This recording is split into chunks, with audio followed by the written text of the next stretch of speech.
yambaye ya myenda imeze nk'iyaba ba Miss World n'abandi kutikwiza imeze ntujye n'ikintu muganirizaho it can't work mu bikorwa byo gucuruza abana ukuri bacuruza ari mu bikorwa bigetse byo gucuruza abana ko byaza bikunze uwana bibona mu rugo runaka uzi ko hari mu twana tw'abandi twashimuswe tukazana polisi kwegereye tukazanwa gukoreshwa rero ribi bihari kugira ngo service ndashimira service nziza nahawe ku munsi wejo muri RIB ariko nkubaze ijambo rimwe nazo bisoma ku binyamakuru wakoze ibyawe ukareka kujya kwirirwa wanduranye na rubanda baramuzengereje byatumye ava ku mbuga nkoranyambaga kuri Twitter ese nanjye nzave ko ari baranzengeje ko bageze barandeka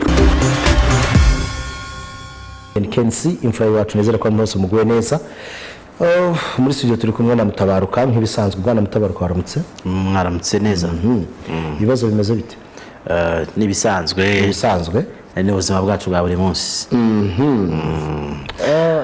ari ikintu kimwe nshaka kugira ngo wenda mbwira abantu nuko covid ntaho yagiye irahari abantu babizirikane kandi babyumve yuko gukaraba kwambara agapfukamunwa urabyumva neza gukaraba neza wakoresha umuti ari witwa hand sanitizer cyangwa se amazi n'isabune byibuze ugakaraba amasegonda ngahe 40 amasegonda 40 yakaraba umuntu wakaraba burya cyane karaba amazi meza n'isabune cyane rwose nuba ratinda karaba iminoti karaba wumve kukeye cyane rwose sibyo ariko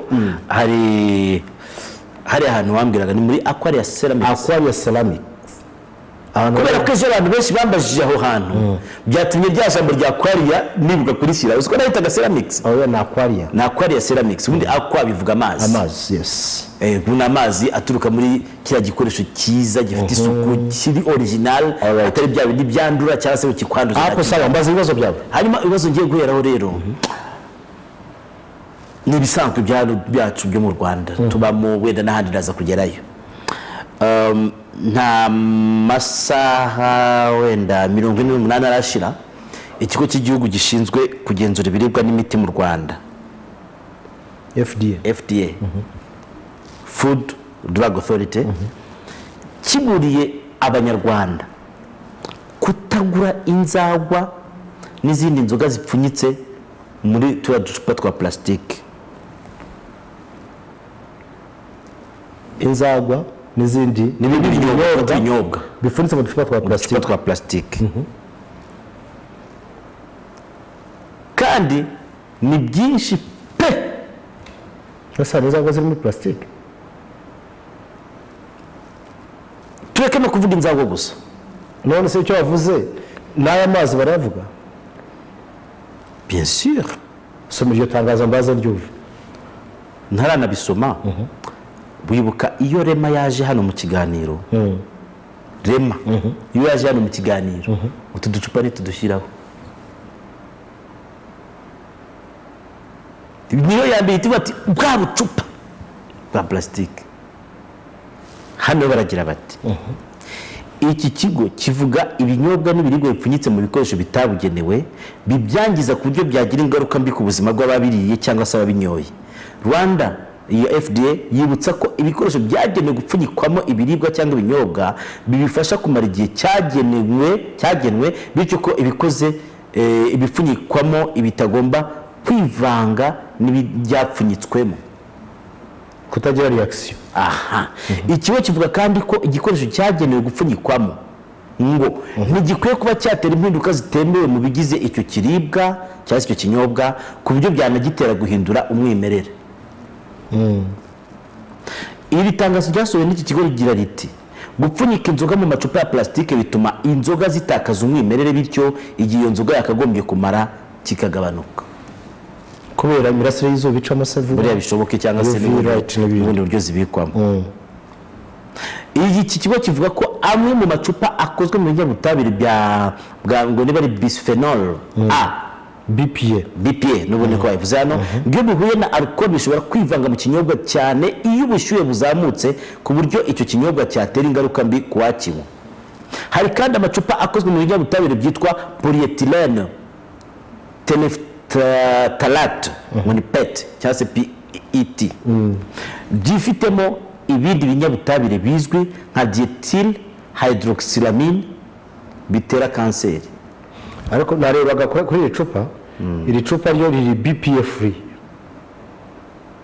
ko it is indicated no kuvuga ngo nta kibazo rifite ko cyati ko kiye kizana ryo nyuma yakureho oya bazabirebe aya macupa ari BPA free okay sibyo no kuvuga ngo nta reaction ashobora kugira kandi kiretse ko n'amazi burya ari less reactive cyo tureba na je tuzibonamo ariko nanone tujuru BPA free mu macupa namwe ya nibyo buriya wabonye ncecetse ndi mukureba aya macupa ari BPA free ngira ngo biri na indicated yes hano hari gahita n'ayabahubwo hari byo FDA isaba inganda zikora ibinyobwa n'ababinywa icyambere abafite inganda zikora inzoga bagomba gupfunyika mu macupa y'ibirahure inzoga zose zaba izikozwe mu bitoki ubwo n'urwagwa bavuze mu bimera bitandukanye urugero tangawizi na divayi icya kabiri abakwirakwiza inzoga bagomba guhagarika kwakira no gukwirakwiza ibinyobwa birimo alcohol bipfunyitse mu macupa ya plastike no gutanga amakuru ku bapfunyika bagipfunyika izo nzoga mu macupa ya plastike. Okay, ngira ngo bavuga ko nzoga ngira ngo kuzifite alcohol muri zo ku bindi bisanzwe nk'amazi byo ngira ngo amacupa bategeka ko bakoresha amacupa ari BPA free. Ndacyari gusoma ibyanditse ko ari hejuru bavuze ariko nabo ngira ngo bafite deadline by the way ngira ngo y'imyaka 2 ibyo nicyo kintu ushaka abadandaza inzoga n'abafite amaduka bagomba guhagarika kwakira no kugurisha ibinyobwa birimo alcohol bipfunyitse mu macupa ya plastike nabo bagatanga n'amakuru kuba babona babibaranguza abanywa inzoga bagomba kutagura inzoga zipfunyitse mu macupa ya plastike no gutanga amakuru ku bapfunyika n'abagurisha izo nzoga ikitonderwa abashaka gusobanura ibisobanuro bavuze aho bazabishaka. Dr. Charles Karangwa umuyobozi mukuru w'agateganyo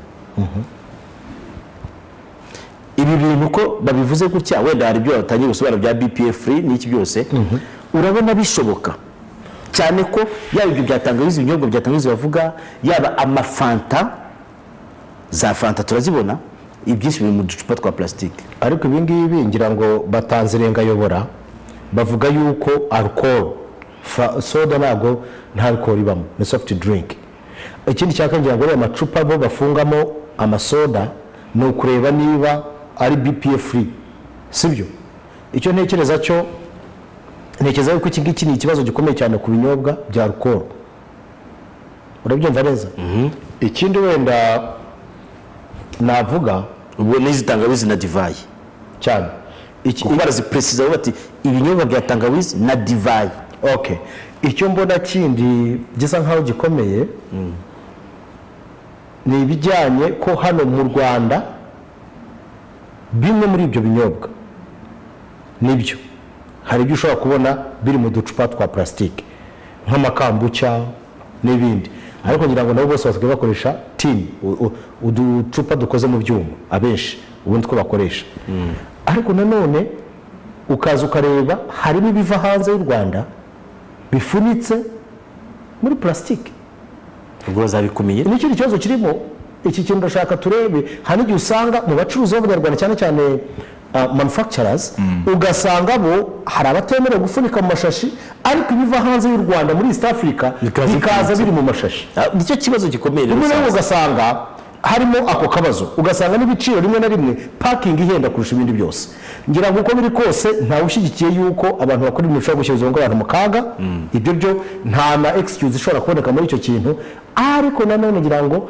hakwiriye kurebwa ese byaba with immediate effect hashobora gutangwa igihe runaka ntarengwa byagenda bite kuko nje numvise yuko abafunika cyane cyane nka soft drink mu macupa plastike bo bashobora kuba barahawe ngira ngo igihe cy'imyaka 2 if I'm not mistaken ndetse urebye na Rema ngira ngo n'abandi bagerageza kwincouraging abantu gukoresha ama water dispensers ku buryo ushobora gukoresha ikirahure ukanywa sibyo kurusha gukoresha uducupa twinshi cyane n'ibindi nk'ibyo ngibyo anyway reka tubitegereze turebe ariko turacyafite ikibazo cy'ibintu bya parking parking mu Rwanda cyari ikibazo nk'ubu ngubu iyo ushaka kureba iri eco friendly iyo urebye igiciro cyayo ugashyira cost of production ubwo nayo irimo nyine ibyo content uri bushyiremo ushobora gusanga ubushobozi bw'Umunyarwanda ashobora kugura iyo product nubwo tutavuze ngo guhenda kw'ikintu wenda cyatuma umuntu agurisha ushobora kuba ashyira ubuzima bwabo mu kaga, ariko ibyo byose biba bikwiriye kurebwaho mu buryo busanzwe, hagahura FDA, urabyumva neza, abanyenganda, yewe n'abahagarariye abakonsomateri niba bariho, ariko ko njye mbumva mu magambo. Okay, wenda twahavuye. Nanone ku munsi w'ejo cyangwa ejo bundi twabonye kuri Twitter ya RBC bishimira ko bagiranye ibiganiro byiza n'amasezerano y'aho niba ari Abadage ko bagiye gutangira gukoresha imbwa mu gupima COVID-19. Imbwa harimo wasoma ku mbuga nkoranyambaga abantu babigarutseho cyane, harimo n'abantu tuzi b'abaprofeseri n'abandi bavuga ati imbwa n'imbwa toujours, ariko imbwa mu gupima se abaganga bapimaga bagiye he? Ese byarabananiye kuki bagiye kuzana imbwa ngo arizo zipima kandi le personnel ubwayo yabikoraga ntaho yagiye itarigeze nidekara ko byayinaniye? Wowe byumva ute?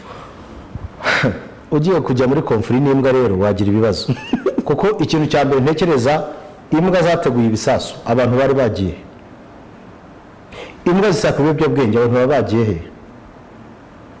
Imbwa zisaka abantu bitwaje ibikoresho by'ibyuma n'ibindi, abantu baba bagiye he? Ni ukuvuga ngo imbwa mu bijyanye no kunganira abantu zikora akazi gakomeye, sibyo? Kuba rero imbwa ishobora kuza mbere na mbere ushobora no kuvuga uti ni ukudashyira ubuzima bw'abantu mu kaga, wenda hari ukuntu imbwa iri resistant kuri iyo ndwara, niba imbwa ishobora gutanga solution se ukaba imbwa utari buyambike bya bishashi, imbwa ukaba utari buyambike ayo gloves, icyo giciro cyo kugira ngo umuntu mwambike gears zishobora gutuma ajya muri contact n'umurwayi nacyo ubwacyo kiraheze. Imbwa iramutse bikoze bitwaye iki? Aho wumvise imbwa iri butere umuntu urushinge? Nta mbwa iri butere umuntu urushinge, icyo ni cyambere narwo yabusakire ko, ariko iramutse ikoresha tekinike zayo ikaguhundahunda ikagaragaza yuko umuntu arwaye covid, kirikiza ko nta kibazo kirimo. Kuki abantu bashaka kugira konfuri n'imbwa?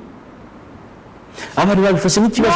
No. Reka mbabwire ikintu kimwe, njye nazo ko abantu wenda bari buzana ikibazo bavuga bati ni gute nkanjye wenda w'umusilamu imbwa yampundahunda, ariko no mu bihugu by'abarabu imbwa zirabikora. Ariko biri kuvuga cyane abantu niba ziri specialized muri ibyo bintu, niba reka imbwa zikora akazi bazafata imbwa za hano mu Rwanda, bazafata umwanya wo kuzitoza. Ahubwo rwose niba hari n'ishuri rizitoza nzajyana wenda Messi yanjye bajye kwiyigisha kugira ngo igende gupima ugeze mu rugo, izagipima n'abandi bazi wajya. Ariko abana yanjye kata none se abaganga byarabananiye dufite hano? No, reka nkubwire, none se kuba bazunganira umutekano abapolisi byarabananiye? Mureke gushakisha ibibazo bitari, ariko ikibazo uzasanga bafite konfuri. Abakire imbwa zatujyanye akazi ko kuri ahizamu, imbwa zakoze, why do you create the situation which is uncalled for with dogs?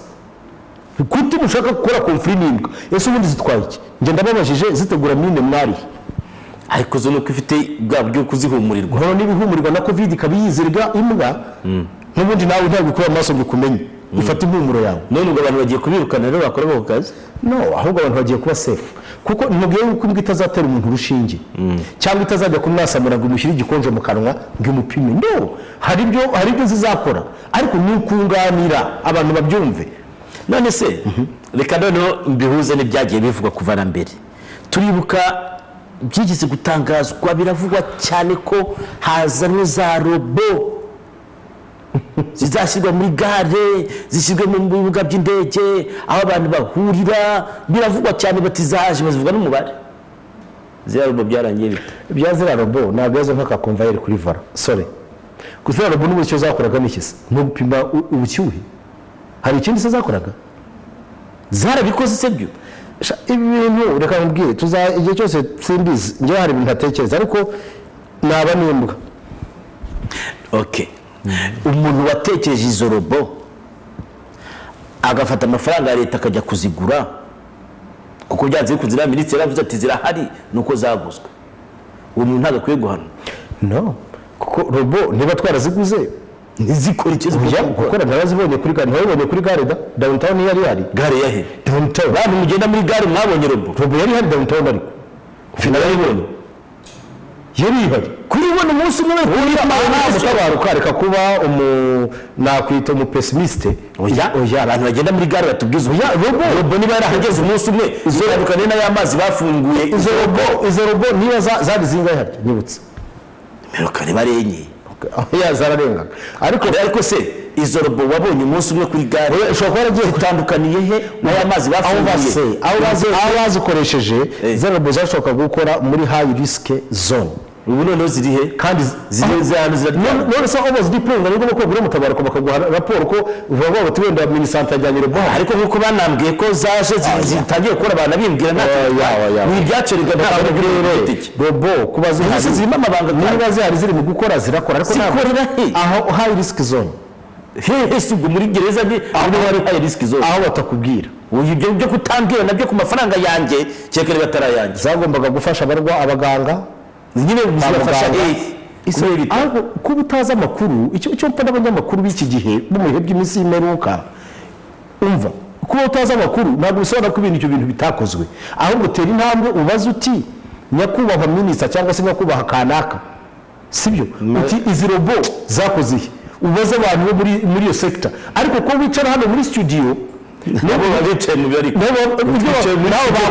nabo bashaka kukubaza bati ubundi payout system yanyu imeze gute hari ibintu byinshi cyane utashobora kumenya buri muntu bigira ibyabo none se bakubwira ngo hano twahajyanye robo urashaka se ko bayifata bakashyira mu muhanda nka feruje what do you want polisi yashyize kamera ku muhanda ko twese tubimenya ishyira ku muhanda kugira ngo bahagarike umuvuduko ku imodoka naho zinyura ibyo bavugaga by'amarobo ntekereza yuko robo n'ubundi ntabwo zari zo gusimbura abantu asampurusa zagombaga kugira ibyo zikora ahantu runaka hazwi kandi zigasavinga certain and known function so numva ko zihangwa abantu amazi mu bitaro zikabazana ibyo kurya ariko n'umuntu yandikiye yuko we ngo akunda amaze kujya hanze y'u Rwanda nyuma ya covid muri iki gihe cya covid inshuro ebyiri ngo azisanga ku kibuga zivuga igifaransa icyongereza ndetse n'ikinyarwanda okay nanjye nkubwira ahandi se bambwiye ziba ngo ikanyinya hariya zibayo ariko zibera mu byumba ahantu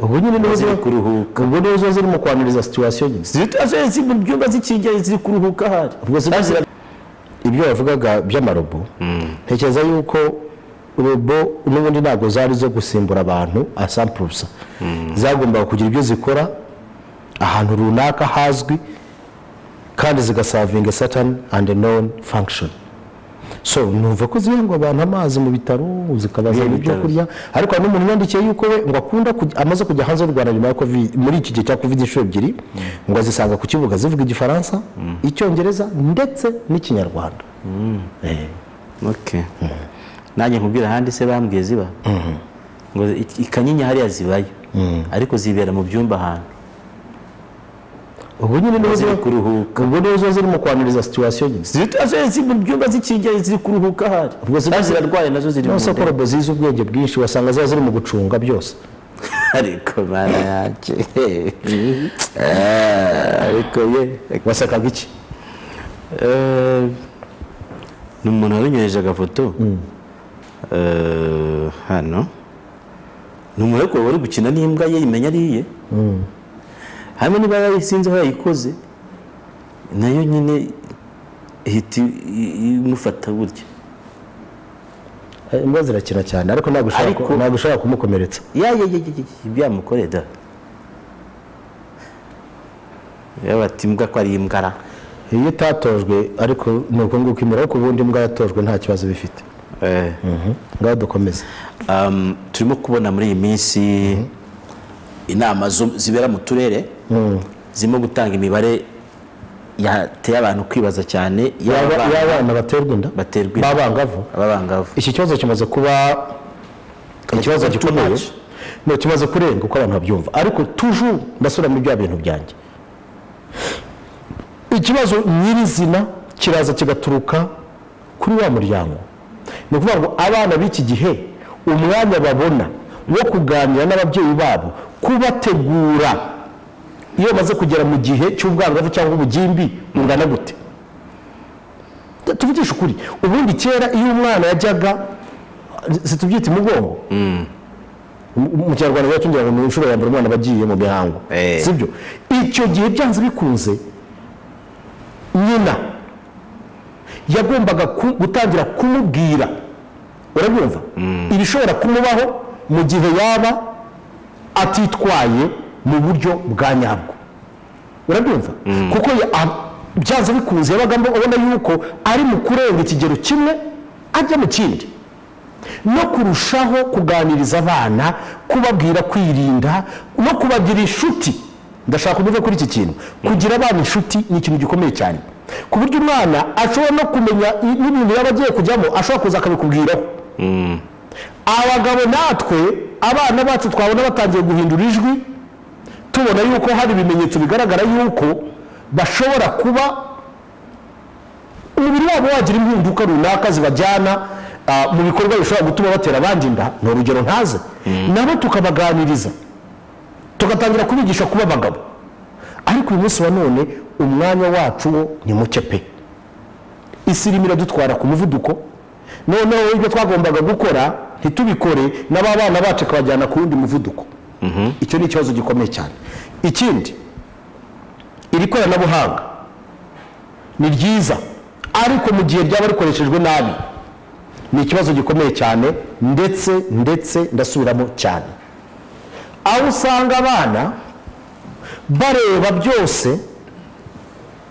n'ibitabareba bakabireba nyuma yaho bikagenda bikabacanga ugasanga bagiye mu biganza bibi urabyumva neza bikaza kurangira umwana agiye mu maboko atariyo byakubitiraho na cya kintu navuze bwa mbere cy'ababyeyi batakigira umwanya wo kugerageza kuganira n'abana babo bakaba inshuti zabo jya nkunda kubona usohokana abana bawe ku mupira muri kumwe biriya bintu ni byiza cyane kuko buriya uba uri bugukereye ubushuti bukomeye hagati yawe n'abana bawe hari ibyo mwaganira ntaguhisha akabikubwira ariko hari umupapa kabushungwe hatari ikibamba utahahumura nk'abapapa udashobora kubona umwana mubona akajya kwihisha munsi y'itapi ibyo nabyo ni ikindi kibazo reka tugaruke ku kindi cyo kutigisha abana kwiyakira no kunyurwa kwiyakira no kunyurwa mutabaruka ndakubwiza ukuri ntabwo umwana wanjye ashobora kubaho nk'umwana wenda w'umukire runaka no ntibishoboka ngomba kumutoza kubaho mu bushobozi bwanjye akanyurwa n'ibyo muha uranyumva neza kera njye nkunda gutanga urugero mfite abana nk'umubyeyi uwo ari we wese pe burya biba bigoye utashye abana bakakwakira nta kantu bazaniye hari igihe wumva abana buryo ni abana rimwe umwana akaza akakubaza ati papa tuzanye agake kuko ibyo kumubwira ko uyu munsi ntacyo wabonye ntabwo abizi your dad is the best wamuhaye that is it dad uzanye agake umunsi wenda ngo ntizanye urukundo ati urukundo rurihe ati c'est quoi ça yari mu gifaransa ndavuga ngo bebe ntizanye urukundo uzanye ariko ako ni agato nanze kukita agahererezi kakari kambitse umukinnyi wa Rayon gashikike karambwira ngo urukundo c'est quoi ça karizunguza ndakabwira bebe calme toi nzanye urukundo mitagaterura none karambaza none se urukundo ruri ndavuga nti urukundo rero nuko ngo guteruye ntihari igihe ibintu byose bitagenda neza nkaba nanataha nta nicyo mfite ariko mbazanye urukundo kuko mba mbakumbuye kagenda kabyumva none kandi gakuru kandi kagahungu wavugaga kamwe kagiye kwambika umukinnyi wa Rayon Sport kagashuti kamushashe genda narinzi ko aragakoko nagahungu kana no kaza n'umupira kubi cyane none kageza karanga katirata daduzanye urukundo kati nanjye nteru none bitangira aho ngaho ariko urumva ko ni byiza ni muri bwa buryo suko wenda nanone kuba nagira icyo nzana nuko numvaga ibindi bisanzwe birahari ariko ibintu byo kugenda ikorera amabombo ukora ibingibi hari n'igihe biba ngombwa yuko abantu bereka yuko hari igihe bitaboneka bidahoraho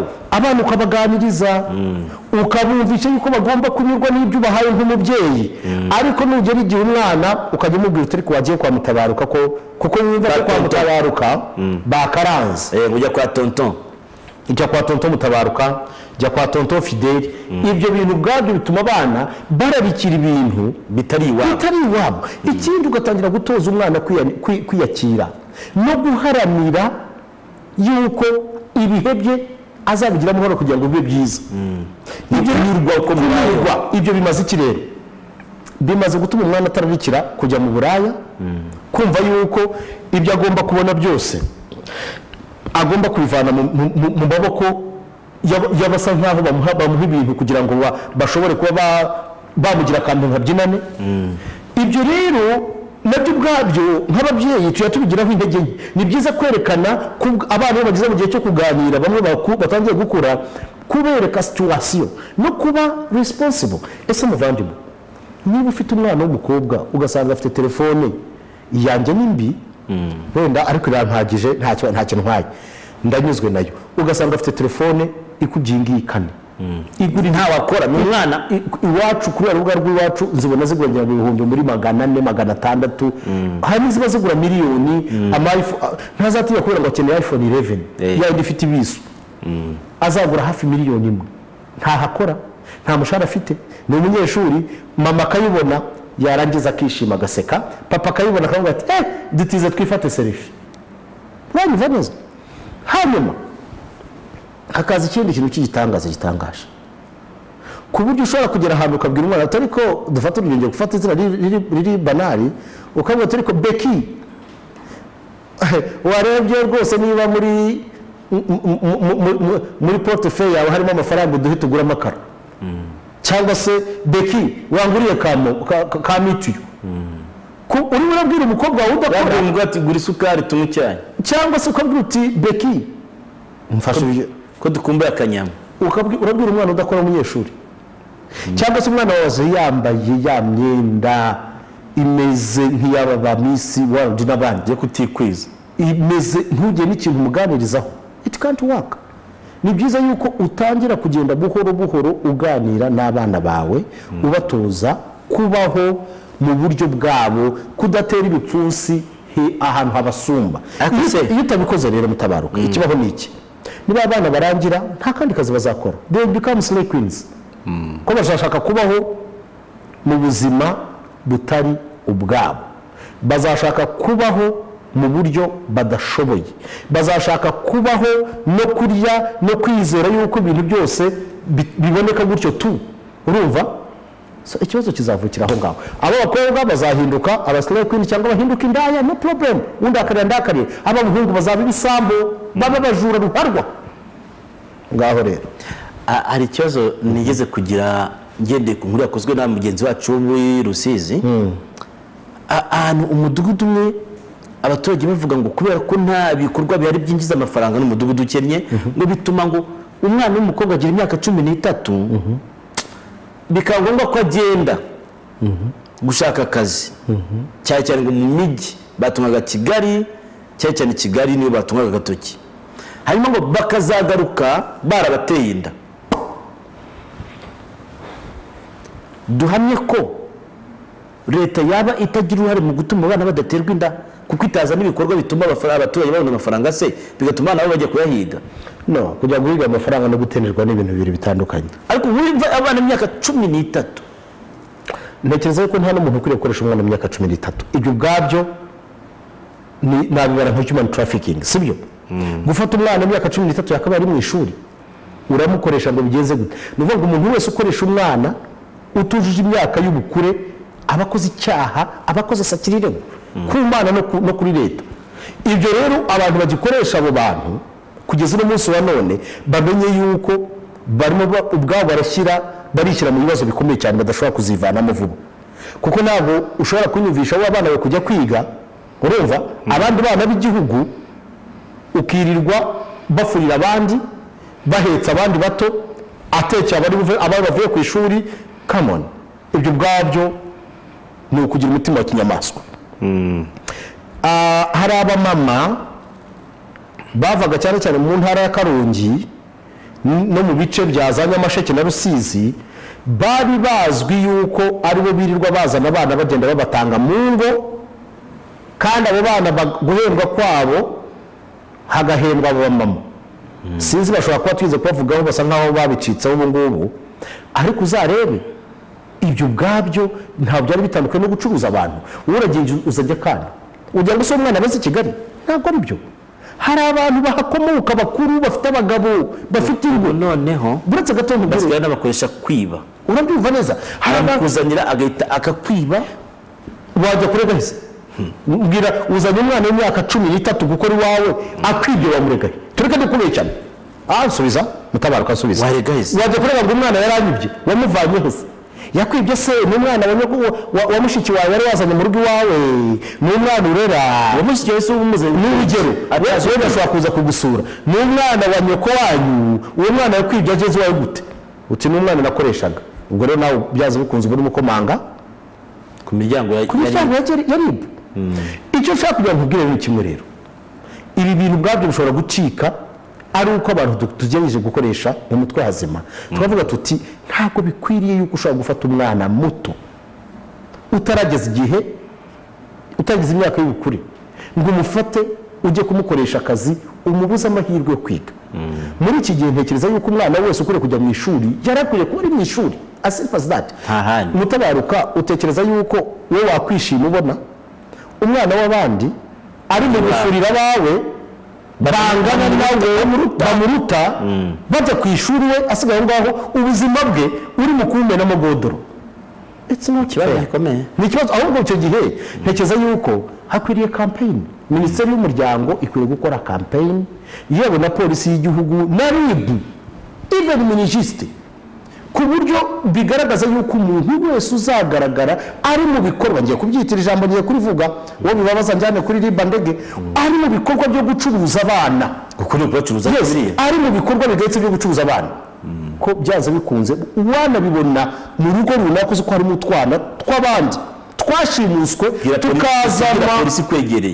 tukazanwa gukoreshwa uburetwa mu rugo rw'abandi.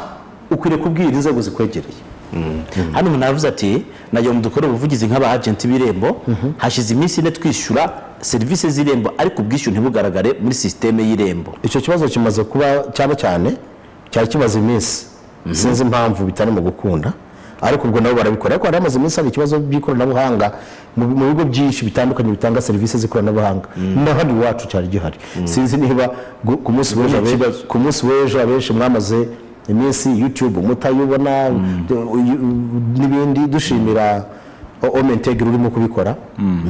nawe nyanazindutse cyane. urati mwaramutse ndabakurikira 5/5 kuko muranyubaka, ariko RIB yamuhaye serivisi nziza kubera izina afite. iyo bivuga byibuze undi muturage usanga reka twumvikane nese abaturage uko binjira mu ofisi reka mbwira abantu ikibazo kimwe. njyewe ndi iki? wowe ndi iki? oye reka vuga ngo ndi iki? gusuri iki? ndi umuturage. icyo nicyo kintu mbabwira mwa bantu mwebwe muzagira ibibazo kubera ibintu byose mwarabifashe mwishyira ahantu, murifunga, muriburuka, mwishyira mu kato. ibyo ntabwo ari ibyo. niba uzi yuko uri umuturage, please feel free kwaka serivisi kugenewe, kandi RIB kuba yamuhaye serivisi nziza nta soni mfite, nta n'ipfunwe mfite kuvuga ko yayimuhaye ari nziza. inamuhaye na mbi nazana nkavuga nti RIB yamuhaye serivisi mbi. why? tuzashaka umunsi tubivugeho. ntabwo umva nkubwira ijambo tuvuge kuri serivisi wahabwa niba ari nayo umuturage wo hariya epfo yahabwa. ariko se njyewe ndi iki? nyine ndashaka tuzabivugeho nguhe ingero z'uko bidashoboka. ntabwo ari muri RIB gusa, muri RIB bose navuze ko nanjye nagiye bampa serivisi nziza. ikibazo gihari ariko icyo shaka se gisobanura tuzavugane. reka nkubwire, birakwiriye yuko nta muntu n'umwe ukwiriye kwimwa serivisi ye. ariko urabizi ko hano mu Rwanda hari abaha serivisi umuntu runaka kurusha uko bayikayaye runaka. ninde wagiye kuyaka bakayimwima none tubyuringireho kesi? ni benshi cyane. bandes nk'uyu bivuze hano buriya baramuzengereje. kutabivuga se tureke icyo mpfa namwe ni kimwe. njye nabwiye abantu bande, abantu bamwe, hari abantu bamaze kwishyira muri kategori ntazi, ariko please nimwirekure mu mitekerereze yanyu. icyo ni kimwe. hari umuntu muri Denmark ni akabazo ndagakubaza vuba ati nimugoroba nabonye Rayon Sports ikina na Bugesera kuri YouTube ndumirwa. ati uzi ko ekipe zo mu Rwanda hari izatsinzwe n'abakobwa ba Europe, ati ariko football mu Rwanda ntishobora kuba isigaye mu itangazamakuru. ati mbariza Kenzi. ntekereza yuko football mu Rwanda ishobora kuba mu itangazamakuru cyane kurusha mu kibuga. ibyo byose ndi buhakane nawe. birasaba rero ko hagomba gutekerezwa ibyo twaganiriye hejuru kugira ngo nibura hariho itangazamakuru rishobora kuba riri mu kuduha isura mbi itari nayo yo kutubeshya football ihari idahari. ariko ntekereza ko dukwiriye kwinjiramo agafu. nabyo bintu maze iminsi nganiriza abahungu banjye, dukwiriye gukora diferanse no gukora cyane no guha agaciro ibyo turimo gukora. kuko njye nabonye abantu bamwe ejo, koko singiye kubeshya, bari mu gukina, sivuze ikipe iyo ari yo yose, ariko ndebye ukuntu bameze ndavuga ntaba bantu bazi yuko football ari ibatunze kutikipinga muri shape bwabyo. It is the highest level of indiscipline. Sinzi ubyumva neza. It is the highest level of indiscipline. Niba uzi yuko ibyo ukora uri umwatirete ukagenda ukabaruninga ukangana nka Stanley, urashaka kubwira ko ibyo bintu nabyo you have to keep yourself in the shape. Buriya hari abantu babonye njya nkunda kwemera. I really appreciate the slay queens. Why? Bazi yuko isura yabo no kwirana kwabo nibyo bagurisha. They always keep glittering no kubeshya abandi n'abakinnyi rero you have to know physical fitness yanyu kuba in the good shape nibyo bituma murya, nibyo bituma abana banyu babaho, nibyo bituma mwishyura amazu. Ariko umuntu akarangiza akagenda akazana ikibuno kikamera bitaba mama muri Kongo ukagenda umuntu akazana ikarutu ya Kenisi. How? No way. Iyo ni indiscipline my dear. It is indiscipline. Numva ko umuntu avuga ukuri rero. Ibyo avuga ni ukuri guys. Tureke kwitwaza covid kuko abantu bose bari muri covid suko bagize indiscipline gagana gutyo. Uriba subhanallah. Ariko yes. Hari kandi kantu wenda ntabwo mvuze amazina. Tuvuge umunyamakuru ari kuvuga gusa kumaza kaza kamatsiko. Iburayi ntabwo abantu bakinnye. Suko. Wabonye bangana nk'abagabo ko bangana. Umva kantu cyakubona. Match ziravugwa zaba izo hanze zaba izo mu gihugu. Umuntu uri kuvuga match yagiye kuvuga ibintu byo hanze y'ikibuga yakwiko ifite ubushakashatsi buhambaye yakoze. Absolutely nabyo kugira ngo udakora declaration utavuga ikintu unacyemeza ukabwira abantu ikintu kitigeze kibaho. Turi muri gahunda ya 10 minota yacu 10 babatuye mukazi mubwiye ikintu niyumviye. No, ibyo ntabwo ari byo. Reka mbwira abantu guys tugerageze kubaha abantu dukorera. As simple as that. Niba uzi ko ibintu ugiye kuvuga you are not sure of, better keep quiet. Nta mpamvu n'imwe ihari kuko iyo bukiye muri Kongo hakaba ibinyuranye n'ibyo wavuze ubisa kuri za mbuga bandika bati yararondogora avuga ubusa ntibirwa byandika. Ibyo nabyo ndabagira inama rimwe na rimwe yo kugira dutegeka imbuga ntizidukoresha ahubwo tuzikoresha. Ariko hari iyo tubabeshya bakatwandika batuvugisha ukuri. Hano undi muntu uri Gicumbi ati mwadusabiye polisi ikahazana imbwa zatojwe kuvumbura abajura bahisha ibyibwe wenda umuntu akajya yishyura ikiguzi. Urabyuka ugasanga inzu bayejeje gutobora amazura akabijana Gicumbi kabisa. Ni Ferdinand Gicumbi ariko ibintu Gicumbi ko numva bimaze kubazengereza. Tumaze nk'uko tubivugana abajura ngo bazengereje abantu inzu bazimaze. Undi anavuga ati uzagende Nyabugogo uzabona abana biruka kuri bisi bafite agapapuro kanditseho nimero akagahereza motari uti hamagara umuntu akubwira aho njyana. Iyo ukarebye ubona gataye ishuri kandi kaba kagiye mu kazi ko mu rugo. Ariko nabyumva akana karaza bagategeye bisi kafite nimero ya telefone yanditseho bati motari njyana hangaha zugu nagakozi bajyanye mu rugo.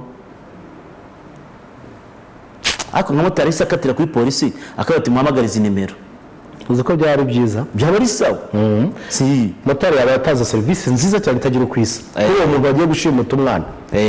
Undi ati murakabaho mwavuganiye Karongi koko tukabona stade na Kibuye yacu. Stade sinabonye bagiye kwubaka. Stade hamiruka menya barabonye aho kuyubaka kuko muri cya cyumweru ntibasuye aho yahoze ubu hari ibitaro bakanereka ngo n'ahandi bagiye kwishyira. Numva ibintu byarabaye. Ngo twabaza gitifu wabo cyangwa se na meya akaba yatubwira ariko ziko gitifu rya Karongi nawe ari umukinnyi ajye kina mu kipe yitwa Burikinya. Hajye gitifu wa Karongi ntiyabagana ku Gisozi. Oya uriya ni vice mayor. Harya yabaye vice mayor? Ariko baraya vice mayor ndamusuhuje. Gitifu wa Karongi we yabaga muri Minefura ngira ngo. Ubwo nitujya gukorera Karongi ntituzabure kumusuhuza kandi ikindi cya kabiri covid nirangira turabasezeranya ko tuzagukina n'ikipe yabo yitwa Burikinya. Bande baje gukina nayo ikipe y'abasaza bigasogi. Ahize ni gasogi zatangiye kugikina na za Burikinya. Ikipe y'abasaza bigasogi twabyamagadira oya abasaza bacu barimo kapiteni wacu Muzehe Njyanama harimo bitwa Bajagwari harimo bitwa Bade bazajya gutera n'ikipe yitwa Burikinya. Hari umunani ko tubaza ariko nk'ibyo sinubwo baritegereje ko Burikinya niba zigufata ibinye ntibyagufata hari urukiza ni inzogo ko niki suko Burikinya cyane bari nk'urupfu Burikinya cyo gutera abantu kuko akenshi bakina biriya mikino bavuye bakajya ku cyiciro cya gatatu umuntu aravuze ati bonjour ati se buriya turiya tuyoga bita dunda ubwonko twujuje ubuziranengera ngo iyo nyoye uducupa tune kugenda birananira tureke dunda ubwonko ubwo bizadunda ubwonko bwawe wa munyaburera ntabireke ngo amafaranga ya leta agira impfu nyinshi ukagira ukwapa kwinshi se ahubwo nagira inama abashobora kuba bayafite batarayatanga ko murimo murakina n'ibyo mutazi amafaranga ya leta ntawe uyakinisha